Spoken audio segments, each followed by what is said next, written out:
yeye anaficha. Anaenda kula shule. Jumatatu shule sio kuna ile ice cream yeye anatunza, anaenda kwa ajili ya kula shule. Kila akipewa ile sadaka hatoi. Anatunza kwa ajili ya kula nini? Kula shule, pipi, ice cream, mandazi shuleni. Sasa akawa habarikiwi. Akawa fanyaje watoto? Habarikiwi. Maana anasoma sana lakini anafeli. Tuendelee sasa. Anasoma, anajitahidi ili awe wa kwanza lakini wapi? Siku moja akawa ameenda kanisani akasikia somo la utoaji. Kama la leo. Linasemaje? Toa ili ubarikiwe. Toa ili ubarikiwe. Akawa amejifunza mambo yafuatayo. Kwanza akajifunza kwamba kumbe katika kutoa kuna baraka. Kuna nini watoto? Kuna nini katika kutoa? Kuna baraka. Unapopewa zaka na sadaka na mzazi, ifikishe madhabahuni pa Mungu. Unapotoa unabarikiwa. Sawa? Sasa aliposikia ile somo kwamba kumbe nikitoa, nikimtolea Mungu ninabarikiwa. Okay. Na kingine mchungaji akamfundisha akasema kwamba unapotoa sadaka usitoe ukiwa kimya kimya. Yaani unachukua tu bahasha unaweka po, unaondoka. Malaika wanatushangaa sana. Kwa sababu kuna siri kubwa katika utoaji. Kuna siri gani? Kubwa katika utoaji. Kuna baraka kubwa katika utoaji. Kwa hiyo akafundishwa kwamba tunapoenda kutoa sadaka tuinenee. Fanyaje watoto? Tuinenee. Usitoe tu kimya kimya. Sema unahitaji nini? Mungu akufanyie nini katika ile sadaka unayotoa. Sawa? Basi Nyangeta Sabato iliyofuata alipopewa ile sadaka alinenea. Na alinenea kitu gani? Mungu nisaidie niwe wa kwanza darasani. Ndio ilikuwa hitaji lake. Kila mmoja ana mahitaji yake. Basi ameenda kila siku akawa anatoa mwaminifu kabisa. Akawa hali tena mandazi. Basi mtihani ulipotoka akafaulu na akawa mtu wa kwanza. Mnasemaje? Amina. Sasa na sisi watoto tunakumbushwa tunenee sadaka zetu. Sawa? Tunapoenda kutoa sadaka pale, sema kimoyo moyo tu. Mungu natoa sadaka hii, ila natamani unifanyie 1, 2, 3. Sawa? Sawa watoto? Tumeelewana? Na Mungu atatenda. Amina. Katika kile kitabu cha Malaki 3 ule mstari wa 8 anasema, "Je, mwanadamu atamwibia Mungu? Lakini ninyi mnaniambia mimi. Lakini ninyi mwasema, tumekuibia kwa namna gani? Mmeniibia zaka na dhabihu." Usipotoa sadaka au zaka, unamwibia nani? Mungu. Tena anasemaje? Ukishamwibia Mungu, kitu kinachofuata ni kikubwa zaidi hapa sasa kwenye fungu la 9. Nasema ninyi mmelaaniwa kwa laana, maana mnaniibia mimi na taifa hili lote. Naona hicho kitu kikubwa watoto. Unalaaniwa na Mungu. Mungu akikulaani, unajua kinachofuata nini? Ni hatari. Sawa? Kwa hiyo tu tunatoa ili tusiweze kulaaniwa na Mungu. Alafu anasema hapa kwenye fungu la 10 sasa. Anatuambia, "Leteni zaka kamili ghalani, ili kiwemo chakula katika nyumba." Malizie watoto, katika nyumba? Tulete zaka. Ukipewa shilingi 500, 1000, 2000, 10,000, itoe kama ilivyo. Usimuibie Mungu. Sawa watoto? Toa kama ulivyopewa. Sawa? Na anasemaje ukishatoa? Anasema, "Mjue kama sitawafungulia madirisha ya mbinguni na kuwamwagieni baraka hata isiwemo nafasi ya kutosha au la." Umeona? Ukitoa Mungu anapofanya, anatupa baraka tele tele tele. Sawa watoto? Yes. Huo ndio mwisho wa somo. Mungu aweze kuwabariki katika jina la Yesu. Amina. Mtoto peleka katika shamba lake la mizabibu, akatoka mnamo saa 3, akaona wengine wamesimama sokoni wasiokuwa na kazi, na hao nao akawaambia, "Enendeni nanyi katika shamba langu la mizabibu, na iliyo haki nitawapa." Wakaenda. Ina maana hao hawakubaliana nao, ila tu nendeni, iliyo haki yenu nitawapa. Kubaliana nao. Sasa anasema la 5, fungu la 5. Akatoka tena mnamo saa 6, yani alienda saa 3, sasa tena saa 6 akaenda tena saa 6, lakini bado akaenda na saa 9 akafanya vile vile. Akamwambia nendeni, nitawapa iliyo haki yenu. Hata kama saa 11 akatoka akakuta wengine tena wamesimama, akawaambia, mbona mmesimama hapa mchana kutwa bila kazi? Sababu hakuna mtu aliyetuajiri. Akawaambia, enendeni nanyi katika shamba la mizabibu. Kulipokuchwa, yule bwana wa shamba akamwambia msimamizi wake, waite wakulima walipo ujira wao, akianza na wa mwisho, yani walikuja saa 11 hata wa kwanza. Na walipokuja wale wa saa 11, walipokea kila mtu dinari. Na wale wa kwanza walipokuja walidhani kwamba watapokea zaidi, na hao pia wakapokea kila mtu dinari. Basi wakisha kuipokea wakamnung'unikia mwenye nyumba wakisema, hawa mwisho wametenda kazi, nao umewasawazisha na sisi tuliostahimili taabu na hali ya mchana kutwa. Naye akamjibu mmoja wao akamwambia, rafiki, sikudhulumu, hukupatana nami kwa dinari moja? Chukua iliyo yako uende zako. Napenda kumpa huyo wa mwisho sawa na wewe. Si radhi yangu kutumia vilivyo vyangu kama nipendavyo? Au jicho lako limekuwa ovu kwa sababu ya mimi kuwa mwema? Vivyo hivyo wa mwisho watakuwa wa kwanza, na wa kwanza watakuwa nini, wapendwa? Fumba macho tuombe. Tufundishe mchana wa leo katika jina Yesu Kristo, amina. Hapa kuna kisa cha mtu mmoja. Huyu ni bwana shamba, na hiki kisa Yesu anakihubiri. Kinaanza, ukitaka ukielewa vizuri, rudi sura 19, lakini tutaenda kwenye sura 19. Ni majibu ya maswali yaliyokuwa kwenye sura 19. Lakini sasa hivi nataka tubidi na hiki kisa cha Mathayo sura 20. Huyu bwana shamba, ilikuwa ni desturi ya kwamba hawa watu wakulima wakitaka kuwatafuta wafanyakazi wakiamka asubuhi wanaenda kukaa sokoni. Kwa hiyo wale wafanyakazi wakaa sokoni wanakaa pale, wanajua kuna mabosi watakuja wanaohitaji vibarua. Kwa hiyo wakihitaji vibarua wanaenda kuwachukua wale watu waliokaa masokoni. Walipoliwa kienu, alikadhalika saa 6, saa 9, saa 11. Ilipofika jioni, malipo yakaanza. Malipo yalipoanza, akaanza na wale wa mwisho wa saa 11, wakapewa dinari moja. Wakaja na wale wa saa 9, wa saa 11, wa saa 9 dinari, wa saa 6 dinari, wa saa 3 dinari. Mwisho akaja wale wa kwanza, wao wakijua sasa kama hao wamepewa dinari na sisi tumefanya kazi tangu asubuhi, sisi itakuwa zaidi ya hapo.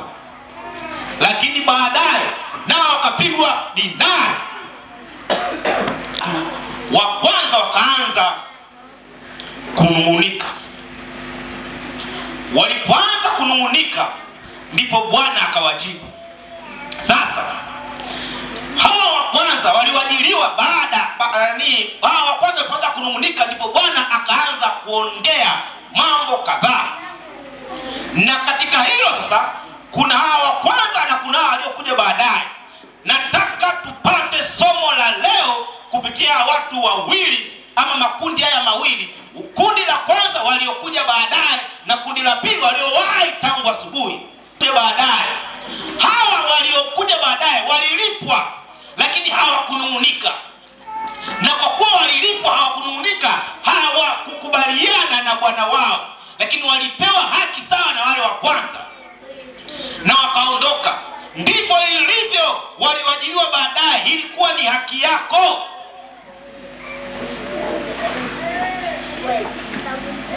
Walipopewa pesa hawakuuliza, maana haliona kabisa kwamba tuliopewa sio haki yetu, tumefanya kazi kwa muda mfupi. Lakini tunayopewa ni kubwa tofauti na kazi tuliyofanya. Haki yangu kiasi gani? Wakati wameitwa hawakuuliza, wakati wanakwenda shambani hawakuuliza, na walipofanya kazi hawakuuliza.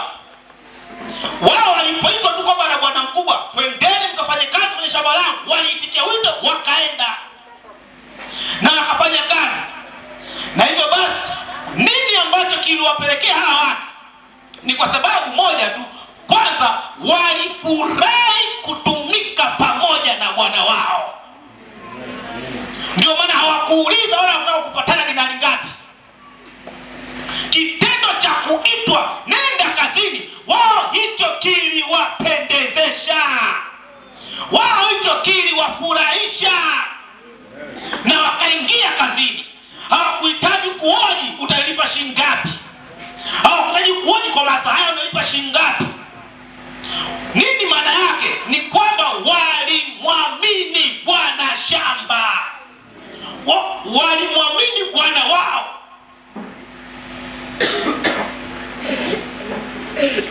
Kitendo cha kuwa watumishi kilitosha kutimiza furaha yao kwenye maisha yao.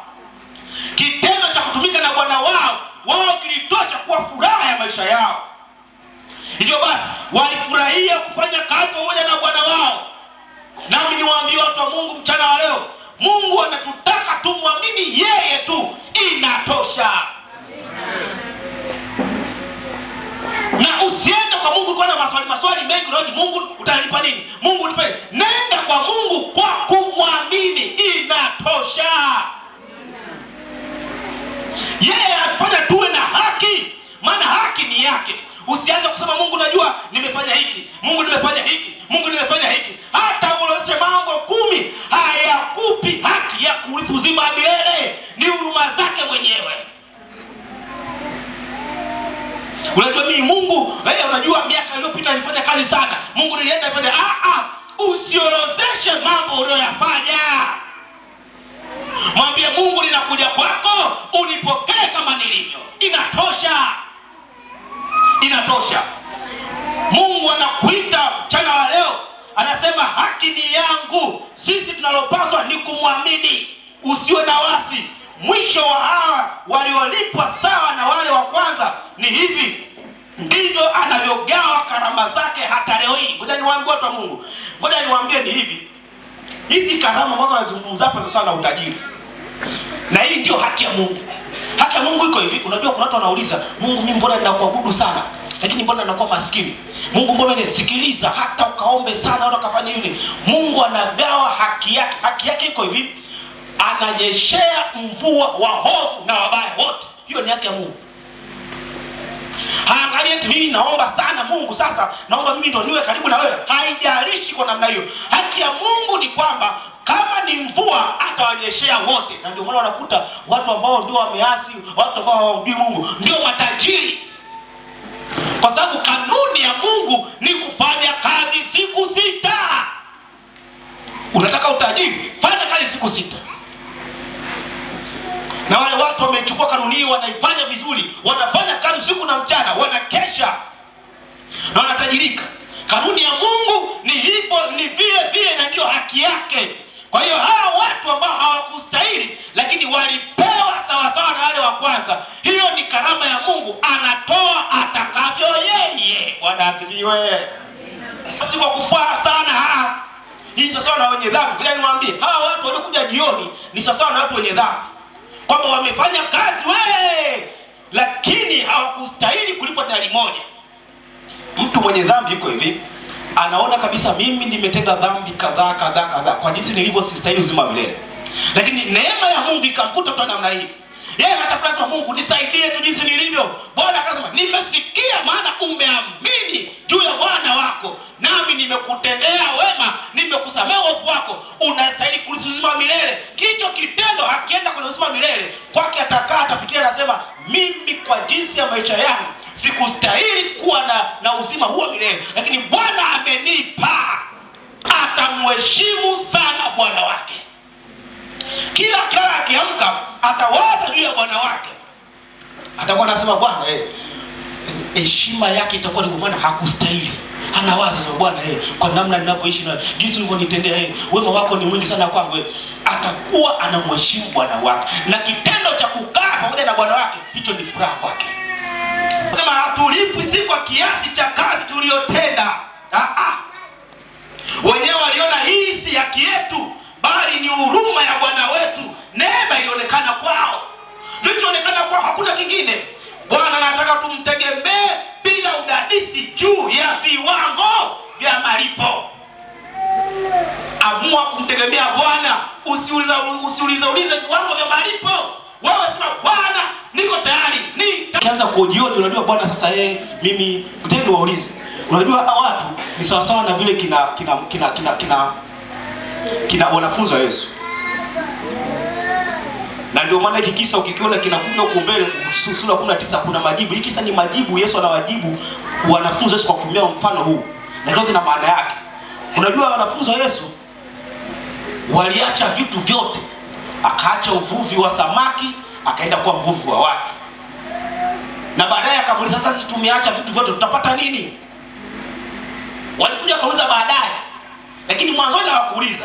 Lakini mpaka wanauliza kuna kitu kilitokea. Kuna mtu tajiri alikuja akauliza swali. Nifanye nini nipate kurithi uzima wa milele? Kumbe Yesu alipojibu hilo swali, mmoja wapo ya majibu yaliokuwa anajibu ni hiki kisa. Sasa sitaki kwenda sana huko, maana tutapoteza muda mrefu sana. Nataka turudi tu kwenye habari ya wanafunzi wa Yesu na tubaki na kisa chetu. Iko hivi. Piga picha. Wanafunzi wa Yesu wakati wanaitwa na Yesu kwenda kufanya kazi. Alafu Yesu anawaambia sasa mtakuwa wanafunzi, mtakuwa wavuvi wa watu, na sio wavuvi wa samaki. Alafu piga picha ya Petro sasa. Ameamka, anaenda kwa mke wake nyumbani. Mama fulani sasa hivi nimebadilisha kazi. Mume wangu, kazi gani? Kwanza uliza taarifa kafanya labda kazi kubwa mume wangu kapata. Kazi gani bwana? Sasa hivi nimeacha kuwa mvuvi wa samaki. Mwenda kufanya nitakuwa mvuvi wa watu. Hebu piga picha mke wake atasemaje? Piga picha afu mke wake akasema kwa hiyo watu ndio tunaokula Kama ni baba hapo ndani hebu piga picha. Na ndicho ambacho kina Petro alifanya. Kina Petro walifurahi kufanya kazi pamoja na Yesu. Hawakwanza kuuliza. Walisema tutaacha vyote tutakufuata Yesu. Na ndio baadaye wakaja kuuliza, sasa kama Yesu tutapata nini? Ndio baadaye akawajibu maswali hapo ukifungua sura 19 utapata majibu vizuri. Lakini naomba nikwambie watu wa Mungu, hao watu wa kuanzia saa 3 na kuendelea nao walikuwa na tabia kama wanafunzi wa Yesu. Hawakutaka kuuliza. Wao kitendo cha kufanya kazi na Bwana wao kilitosha kuwapatia furaha. Bwana asifiwe. Bwana anataka tumtegemee bila udadisi wowote. Kristo akiwa rohoni, swala la ujira wetu sio kipaumbele. Maana yeye anajua utaishije. Yeye anajua utakulaje. Yeye anajua mahitaji yako yote. Ili mradi unasema Bwana ninakwenda pamoja na wewe. Wewe muamini unayekwenda naye. Divai mbona inaishia kwenye meno wanataka kubwa. Naomba niwaambie watu wa Mungu, Jumamosi leo tuna meza ya Bwana hapa. Ni hivi. Hatudili na mwili. Tunadili na huduma. Hello. Tunadili na nini wapendwa? Huduma inakufanya umuone Yesu kwenye moyo wako. Ukianza kudili na ukubwa wa mkate, wewe umedili, unataka Yesu naye awe mkubwa. Maana mwili ule mkate unawakichagua nani? Wa Yesu. Kwa hiyo Yesu hakutoshi. Ukitaka damu na divai iongezeke, una maana damu ya Yesu imekuwa ndogo, haiwezi kukusafisha, inataka iongezeke. Sasa ngoja niwaambie, kwa kuwa tunadili na Yesu, mahusiano yangu na Yesu, ukubwa wa mkate sio neno. Yesu akiwa rohoni. Unakunywa, hautaiona divai wala wingi wa divai, utamwona Yesu pale Calvary. Wengi watu tuko tunakunywa hatuoni Yesu pale msalabani. Tunaona divai na ukubwa wake. Tunaona mkate na ukubwa wake. Ndio tunaanza kuoji, mbona kinaisha kwenye meno? Ulitaka ushinde? Hatuishi kwa sababu ya ukubwa. Kama Yesu yuko moyoni, naomba nikwambie ukubwa hauwezi kuwa tija wala hauwezi kupewa kipaumbele. Mungu anapenda tuwe watumishi pamoja naye. Apandaye si kitu wala atiaye maji si kitu, bali Mungu akuzae. Bwana asifiwe. Yes, katika Wakorintho wa kwanza sura ya 3 unaipata maneno ya namna hiyo. Sasa baada ya hapo, wale walioajiriwa tangu asubuhi, wale ilikuwaje sasa? Hapo ndipo nakwenda kufungia somo letu. Mwambie mwenzako habari za mchana. Geukia bisa, mshike mkono, mwambie habari za mchana.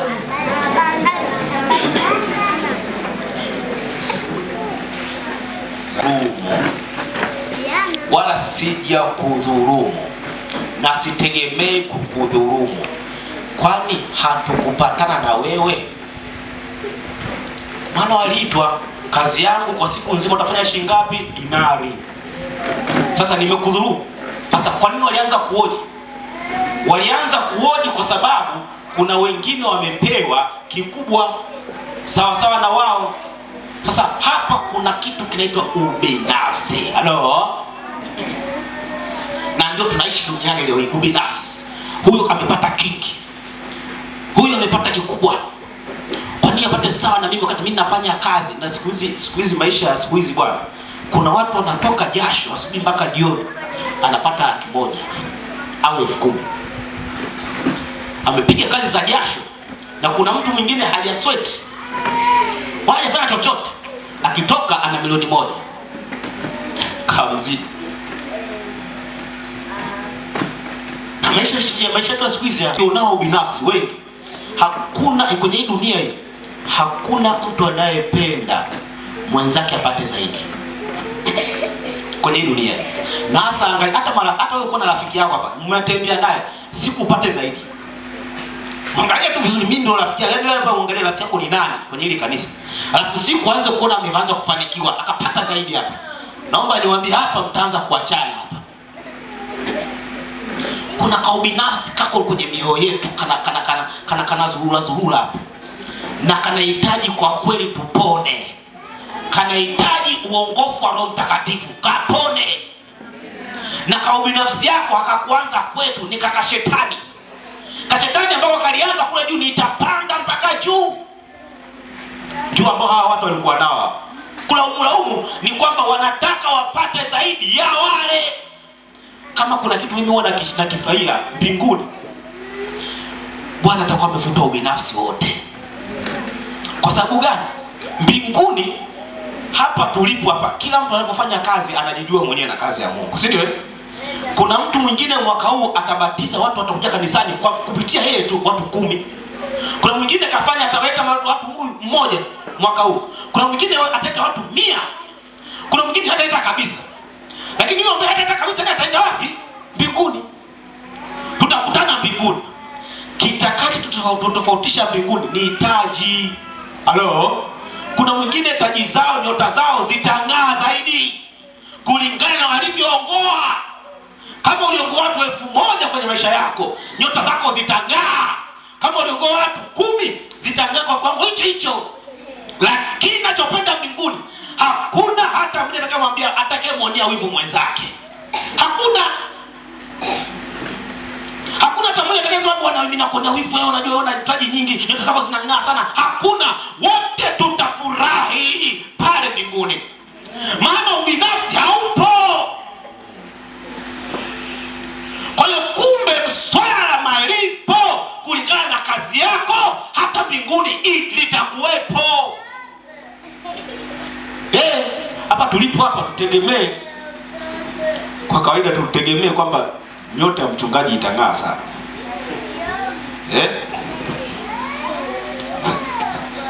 Halo? Mbona mna wivu hamwitikii? Mimi nimejitoa kufanya kazi maisha yangu yote.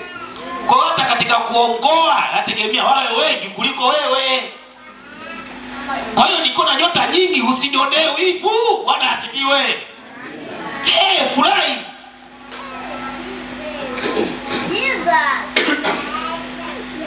Hao watu ambao waliwahi kwa ajili ya huduma yao kubwa, huhitaji kupewa kipaumbele dhidi ya wengine. Ndio changamoto. Kwa sababu huduma yao ni kubwa, wanataka vipaumbele. Yaani unajua kuna watu kanisani, yaani kwa sababu hizo anataka mimi. Mimi na usipomtambulisha mambo yaende. Yaani hapo ukikaa hapa mbele lazima umtambulishe, unajua fulani hii kai jambo limefanya na fulani, ndio maisha yake ana fly. Mimi haonekane yeye zaidi. Na ndio hapo namna hii ya watu. Yaani hawa kwa ajili ya huduma yao kubwa waliofanya, wanataka wao kipaumbele na wao wazidishiwe zaidi ya wengine. Na watu hufanya kazi kwa njia ya kujiona wanastahili kusifiwa sana. Ndani ya kanisa wapo namna hii. Hawana roho ya kujitolea na kujikana nafsi. Wao wako ndani ya kanisa wanakiri kweli kumtumikia Mungu, ni kweli. Wanakiri kumtumikia, maana wamefanya kazi asubuhi mpaka jioni. Wanakiri kabisa kumtumikia Mungu. Hawa watu wamekiri kabisa hata maisha yao kujitolea kwa ajili ya Mungu, ni kweli. Wamekuwa mstari wa mbele kukabili mateso, ni kweli. Lakini hii naomba niwaambie, huwapelekea kujiona wana haki ya thawabu kubwa kuliko wengine. Na kumbe sivyo hivyo. Bwana ndiye anayetoa thawabu atakavyo yeye. Bwana asifiwe. Onei huruma. Yaani ile nafasi natumika pamoja na Bwana ile hamna. Hawayonei. Mwaka huu mwanzoni kuna mchungaji mmoja alinipa ushuhuda mtokea kwenye mtaa wake. Akaniambia, pastor, hapa nilipo nina mtu mmoja tena ni ndugu na mtu na ukoo na watu wakubwa tu ndani ya ile kanisa. Yeye kwanza anaong'ang'ania uzee wa kanisa. Yaani anautaka kwa nguvu. Sasa hakupewa uzee mwaka huo, akaacha kazi, afanye kazi. Sasa wakaanza kubishana na mchungaji. Yeye anataka, ukitaka mimi pastor nije nipe uzee wa kanisa. Mambo yakawa mengi. Sasa akanisimulia kama kupewa uzee wa kanisa alipewa, sasa wewe utakuwa unanisaidia mimi kazi ya uchungaji. Kwa hiyo sasa mchungaji akawa akienda kwenye makundi na makanisa mengine anampigia mzee, kumbuka yeye ndio msaidizi wangu. Kwa hiyo naomba twende tukahamasishe. Anasema basi twende basi. Sasa anamuuliza, pastor, nani atakayehubiri huko? Asa pastor, naomba mimi ndio nikahubiri huko. Yaani yeye ndio anaomba mwenyewe, anapanga mwenyewe. Naomba mimi ndio nikahubiri huko. Wakati anasema tukio pastor, kuna mgeni pia mchungaji amemleta. Asa pastor, hata huyo mchungaji kama mimi ndio nihubiri.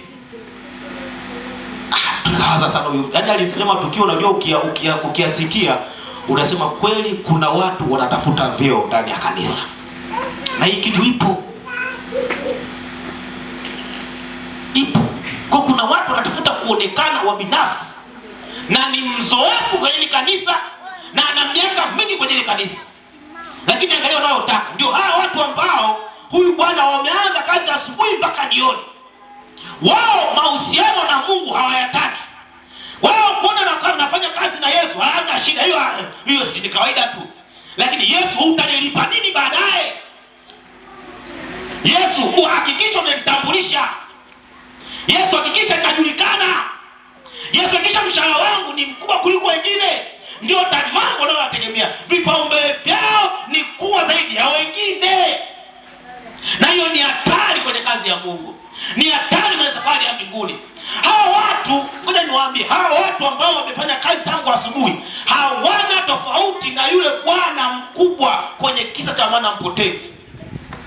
Mnafahamu kisa cha mwana mpotevu Namkumbuka mpotevu yeye arudi akaokolewa ametubu dhambi akarudi ndani ya kanisa sio mpaka akaona mimi kwa kweli maisha yangu sina kama mtoto wako, nifanye niwe nani? Mtumwa.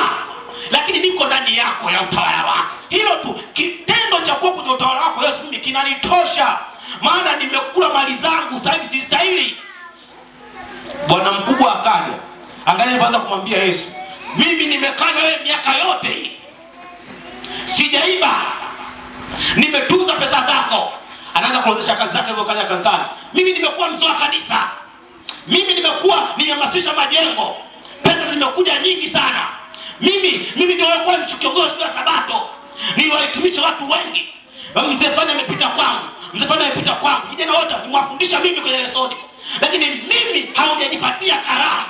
Ila huyu mwana mpotevu alibe hela zako akaondoka akala. Huyu ndio unakuja unampatia cheo kikubwa na unampatia na karamu. Wakati huo ilipasa huyu mtumwa. Muona watu hawa walivyo. Muona tunaenda kanisa walivyo hawa waliofanya kazi tangu asubuhi, na wengi wanakuwa ni wazoefu na hili kanisa, maana ni wataalamu, wanalijua nje ndani. Wakikaa kwa baraza na mchungaji mwongozo hapa watuambia hivi, mchungaji hapa nafikiri hapo unapokwenda haiko hivi, mchungaji hapa na akisimama kumwambia hoja yako ni nzuri mchungaji, hoja ni nzuri, lakini kanuni ya mwongozo mfalme inatuambia hivi na hivi na hivi na hivi. Yaani hapindisha hata kidogo, na yupo kwa ajili ya kuangalia kwamba hapa nani kakosea. Mara 3 kwa siku mimi ninahubiri, mimi kwanza sina dhambi, mimi najua. Yaani akijiorozeshia mambo yake hapo unakimbia. Lakini mtoza ushuru akaja akasema mimi anajipiga kifua, sistahili kwako. Ndio hao watu walokuja jioni hao, wewe wanaona mimi Yesu sistahili. Yaani kwanza unachonipa hivi mnipa ndani, yaani anashangaa huyu ataendelea kumpenda bwana wake. Bwana asifiwe. Bila niwaambie watu wa Mungu, walioingia kwenye dhambi wakaokolewa ndio wanaojua utamu wa neema kuliko leo ndani ya kanisa. Aliyepita kwenye dhambi akatoka huko amekuja amekoswa na mapanga, amekoswa na ukahaba, amekoswa na uzinzi, yaani amekoswa na mambo mengi, akaona neema ya Yesu, anasema nimepona, nimekuja. Naomba nikwambie hao wanaojua utamu wa Yesu. Kama bwana mkubwa, kama yani ngoja niwaambie, yule mwanampotevu yule sasa akaibua Yesu, hapo ndio kumbe Yesu ana upendo namna hii. Amenipokea na hali yangu hii. Maana amekula raha zote duniani yeye. Kala kile tunachotaka yeye. Amekula vyote na mastarehe yote, lakini baadaye akasema narudi nyumbani. Bwana asifiwe. Kwa hiyo yeye aliongeza upendo mwingi kwa Yesu kuliko huyu bwana mkubwa ambaye amekaa nyumbani na Yesu kila siku. Na taarifa mbaya ni kwamba bwana mkubwa hakuna mahali aliporudi. Usije ukaa kama bwana mkubwa, maana rekodi haituoneshi bwana mkubwa alirudi. Alisema mimi naondoka, hakurudi. Naomba niwaambie watu wa Mungu, ndio maana fungu hili la mwisho hapa katamka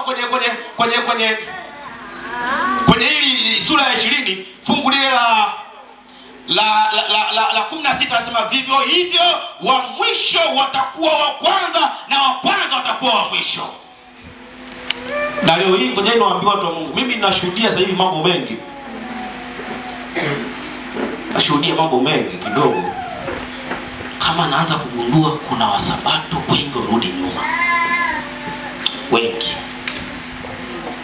warudi nyuma sasa. Mwaka jana nimeexperience hicho kitu. Hasa na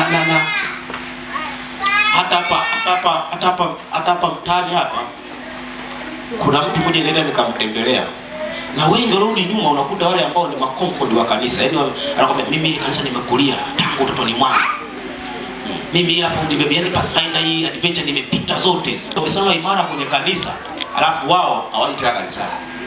Kuna mmoja nenda nikamtembelea bwana, mke wake tumembatiza kama sio mwaka jana mwaka juzi. Yule mke wake akatoa maushuhuda, nasema kweli. Sasa siku nilipomtembelea nikapata bahati pia na mume wake huyu akaja, ana ushirika moja makanisa makubwa tu hapa Dar es Salaam. Akaja nikaongea naye. Unajua kuna watu ukiongea nao lazima wewe mwenyewe mchungaji unasema hii roho jinsi inavyoongea nao tuna majibu anayojibu. Unasema Mungu wewe kwa namna hii leta roho yako mwenyewe, hata mimi hilo siwezi kubadilisha. Maana unaongea na mtu unaona kabisa jinsi anavyojibu. Yaani unaanza unamfundisha nini yani? Kwenye ile kanisa unamfundisha kitu gani yani? Maana hakuna sichokijua yani. Ukimpiga hapa kama roho nabii zote na ukipiga kama tena kama nimekulia kwenye kanisa. Baadaye nikaanza nasema Mungu wewe, kwa sababu nilishaongea na mke wake, nimemaliza. Huyu baba leta roho yako mwenyewe. Mimi nimemaliza naondoka. Nikaomba tukatoka. Baadaye yule mwanamke basi ngoja niishie hapo. Lakini mwaka huu pia nikakutana na mtu mmoja. Binti ameolewa na huyu jamaa. Alikuwa kwenye kanisa RC Roman Catholic. Wana miaka miwili kwenye ndoa. Jamaa ni mshiriki mzuri na moja makanisa hapa, mpaka nikamshauri amisha ushika wako weka huko alipokuwa anaenda wanakoishi kwa sasa hivi. wanafanya kazi. Jamaa yuko mzuri na binti akatambia sasa mimi mume wangu kiuhalisia kwenye mambo ya kazini. Yaani kama ana bahati hivi. Yaani anafanya kazi na watu wakubwa tu na vitu vingine. Na kweli nimeenda kwa nyumba yao imejengwa vizuri na wale watu ni vijana kabisa. Lakini nyumba tayari iko vizuri na binti kanunuliwa kabisa na gari safi kabisa. Tukawatembelea. Binti sasa anakuambia mimi kwa kweli pastor Jambo la pili, sio urefu wa wakati kwamba umefanya kazi kwa muda gani na kwa urefu gani, bali ni ukubali wetu na uadilifu wetu ndio utufanya Bwana akupatie haki yake. Jambo la tatu, itakuwa kazi ya kufurahisha ikifanywa kwa moyo wote. Fanyeni kazi kwa moyo. Naomba niwatie moyo mchana wa leo. Fanyeni kazi kwa moyo. Usiseme nimetoa sana. Hapana. Usiseme nimefanya sana mimi inatosha. Hapana. Fanya kazi kwa moyo. Tulipa atakavyo yeye au navyo yeye. Chukua iliyo yako uende zako. Usije ukaambiwa maneno kama haya. Na ukumbuke ya kwamba wa kwanza atakuwa wangapi wapendwa? Mwisho. Na wa mwisho atakuwa ngapi? Kwanza. Beba thawabu yako. Na thawabu yako ipo kwenye hatima ya moyo wako mwenyewe. Bwana akutie nguvu. Tufunge macho tupate kuomba. Baba yetu wa mbinguni, tunakushukuru mchana wa leo umekuwa mwema. Tunakushukuru kwa sababu ya kutukumbusha ya kwamba sio wingi wa miaka tuliopo ndani ya kanisa ndio inayotupatia haki ya kurithi uzima wa milele. Sio wingi wa kazi na ukubwa wa kazi utupatia ndio inayotupatia haki ya kupewa ujira mkubwa. Ni kwamba unatoa ujira kwa kadri uonavyo wewe mwenyewe. Ya uonavyo wewe. Mishahara yetu utatupatia kwa kadiri ya kipawa chako. Leo tunakiri kama kanisa ya kwamba utupatie sawa sawa na mapenzi yako. Sisi tumekubali tukutumika. Kama kuna nafsi ambayo ipo hapa bado haijajitoa kutumika Yesu, ikashindwe, ipe nguvu ya kufanya maamuzi ya kutumika pamoja na wewe. Kila mmoja akapate maamuzi ya ushujaa wa kusema Yesu, nimeamua kwenda pamoja na wewe. Unilipe usinilipe, lakini nitafanya kazi pamoja na wewe. Baba, tupatie mioyo hiyo, mioyo ya unyenyekevu, mioyo ya uvumilivu, mioyo ya upendo, kupendana sisi kwa sisi. Yesu, kulipenda kanisa lako, kupenda kanisa na mfumo wako, kila mmoja akatumike sana mapenzi yako. Na mwingine yeyote aliyokuwa panayesikia akafanye maamuzi ya kutumika shambani mwako akifurahia uwepo wako. Baba, katutie nguvu mchana wa leo. Katutie nguvu mchana wa leo. Katubariki mchana wa leo. Katupatie ushujaa mchana wa leo. Katuongezee imani ushujaa mchana wa leo. Na tunaamini umesikia maombi yetu Yesu. Utatupatia mabadiliko makubwa kwenye nafsi zetu. Nasi tutakwenda kukutumikia wewe, tukifurahi kuwepo pamoja na wewe shambani mwako. Ni katika jina la mwanao Yesu Kristo. Amina. Bwana abariki sana.